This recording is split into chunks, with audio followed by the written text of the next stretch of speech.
Hello, my fellow Americans, and the people who brought me to the dance, Delawareans. I see my buddy Senator Tom Carper down there, and I think Senator Coons is there, and I think the governor's around. Is that Ruth Ann? And that former Governor Ruth Ann Minner. Most importantly, my sisters-in-law, my sister Valerie. Anyway. Folks, the people of this nation have spoken. They've delivered us a clear victory, a convincing victory, a victory for we the people. We've won with the most votes ever cast on a presidential ticket in the history of the nation. 74 million.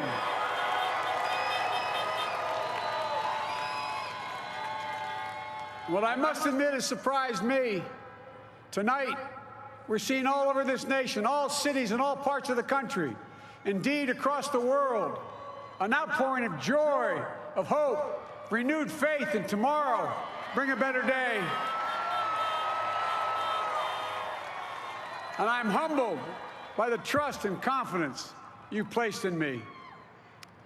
I pledge to be a president who seeks not to divide, but unify, who doesn't see red states and blue states, only sees the United States,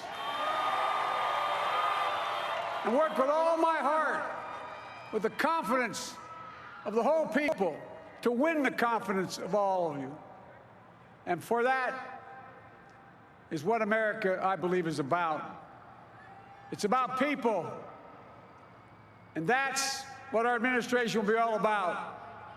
I sought this office to restore the soul of America, to rebuild the backbone of this nation, the middle class, and to make America respected around the world again, and to unite us here at home. It's the honor of my lifetime that so many millions of Americans have voted for that vision. And now, the work of making that vision is real. It's a task, the task of our time. Folks, as I said many times before, I'm Jill's husband. And I would not be here without her love and tireless support of Jill, and my son, Hunter, and Ashley, my daughter, and all our grandchildren, and their spouses, and all our family. They're my heart. Jill's a mom, a military mom, an educator. And she has dedicated her life to education. But teaching isn't just what she does, it's who she is. For American educators, this is a great day for y'all. You're going to have one of your own in the White House. And Jill's going to make a great First Lady. I'm so proud of her.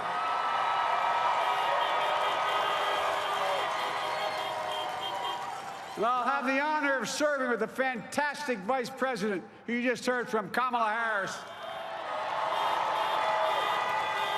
who makes history as the first woman, first black woman, the first woman from South Asian descent, the first daughter of an immigrant ever elected in this country. Don't tell me it's not possible in the United States. It's long overdue. And we're reminded tonight of those who fought so hard for so many years to make this happen. But once again, America's bent the arc of the moral universe more toward justice. Kamala, Doug, like it or not, your family, you become an honorary Biden, there's no way out. All those of you who volunteered and worked the polls in the middle of this pandemic, local elected officials, you deserve a special thanks from the entire nation. And to my campaign team and all the volunteers, and all who gave so much of themselves to make this moment possible, I owe you. I owe you. I owe you everything. And to all those who supported us, I'm proud of the campaign we built and ran. I'm proud of the coalition we put together, the broadest and most diverse coalition in history. Democrats, Republicans, independents, progressives, moderates, conservatives, young, old, urban, suburban, rural, gay, straight, transgender, white, Latino, Asian, Native American. I mean it, especially those moments, and especially those moments when this campaign was at its lowest ebb. The African-American community stood up again for me. You've always had my back, and I'll have yours. I said at the outset, I wanted to represent this campaign to represent and look like America. We've done that. Now that's what I want the administration to look like and act like. For all those of you who voted for President Trump, I understand the disappointment tonight. I've lost a couple times myself, but now let's give each other a chance. It's time to put away the harsh rhetoric, lower the temperature, see each other again, listen to each other again. And to make progress, we have to stop treating our opponents as our enemies. They are not our enemies. They are Americans. They are Americans. The Bible tells us, to everything there is a season, a time to build, a time to reap, and a time to sow, and a time to heal. This is the time to heal in America.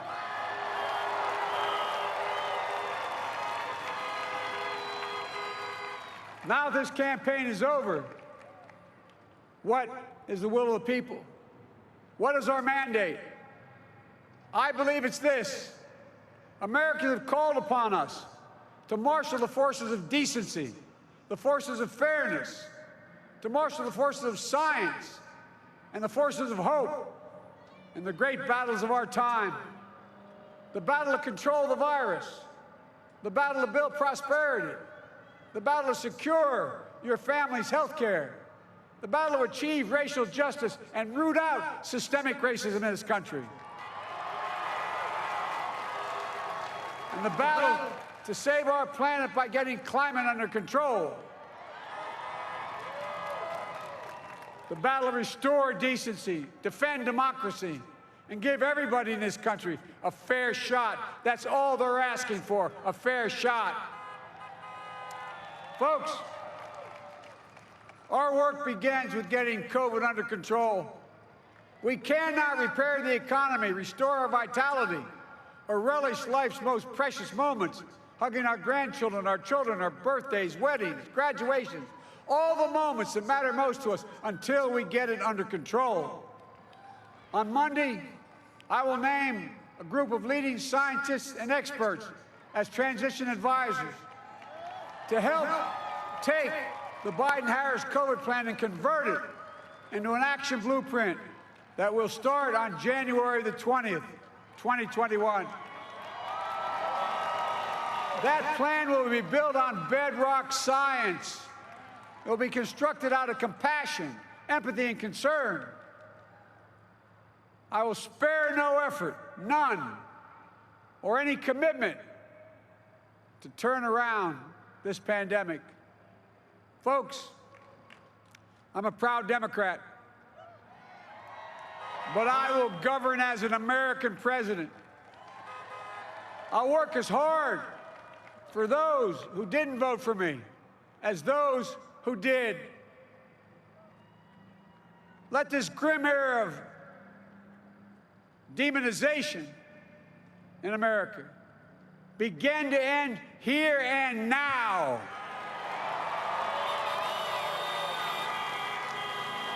The refusal of Democrats and Republicans to cooperate with one another, it's not some mysterious force beyond our control. It's a decision, a choice we make. And if we can decide not to cooperate, then we can decide to cooperate. And I believe that this is part of the mandate given to us from the American people. They want us to cooperate in their interest. And that's the choice I'll make. And I'll call on Congress, Democrats and Republicans alike, to make that choice with me. The American story is about slow yet steadily widening the opportunities in America. And make no mistake, too many dreams have been deferred for too long. We must make the promises of the country real for everybody, no matter their race, their ethnicity, their faith, their identity, or their disability.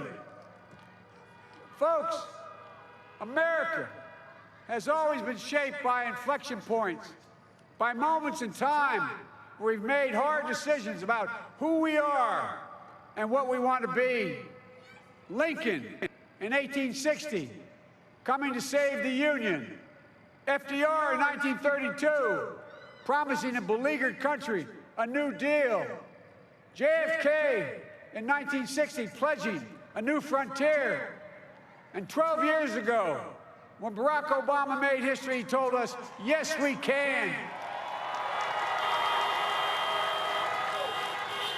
Well, folks, we stand at an inflection point. We have an opportunity to defeat despair, to build a nation of prosperity and purpose. We can do it. I know we can. I've long talked about the battle for the soul of America. We must restore the soul of America. Our nation is shaped by the constant battle between our better angels and our darkest impulses. And what presidents say in this battle matters. It's time for our better angels to prevail. Tonight, the whole world is watching America. And I believe at our best, America is a beacon for the globe. We will lead not only by the example of our power, but by the power of our example. I've always believed, many of you heard me say it, I've always believed we can define America in one word: possibilities. That, in America, everyone should be given an opportunity to go as far as their dreams and God-given ability will take them. You see, I believe in the possibilities of this country. We're always looking ahead to an America that's freer and more just, ahead to an America that creates jobs with dignity and respect, ahead of America that cures diseases like cancer and Alzheimer's, ahead to an America that never leaves anyone behind, ahead of America that never gives up, never gives in.